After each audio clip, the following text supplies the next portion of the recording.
Hi, I'm Bradford, and I am a licensed school counselor. If you are a Christian, you already know that the Bible does not use the words mental health, but the Bible does present to us men and women who have thoughts and feelings of their own. But the subject of mental health can be a little iffy in the church.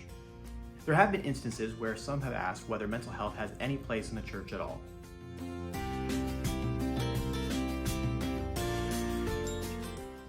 In Daniel chapter 2, King Nebuchadnezzar had a dream that really upset him. He asked his magicians, astrologers, enchanters, and sorcerers to tell him not only the meaning of his dream, but to also tell him what the dream was about. He couldn't even remember it. Unfortunately, none of those guys could tell the king what he had dreamed. Enter Daniel. Daniel told the king that God had revealed the future to Nebuchadnezzar. He said, "While your majesty was sleeping, you dreamed about coming events. He who reveals secrets has shown you what is going to happen.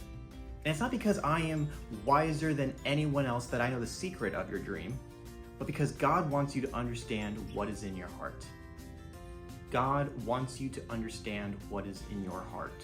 That last line is Daniel chapter 2, verse 30 from the New Living Translation. The NIV says, "Understand what went through your mind." The ESV says, "Know the thoughts of your mind."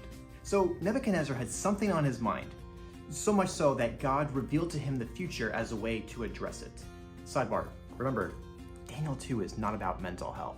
See, often when we read Daniel 2, we read it as God just happened to give this heathen king a dream about the future at random. Instead, Daniel 2 is about God revealing to Nebuchadnezzar something that was really important to him: the future of his kingdom. So again, mental health has to do with what is on our mind. It has to do with how we think about ourselves, our hopes for our future, and the actions and choices we make and take. And as Christians, wouldn't we say that God cares about all of those things?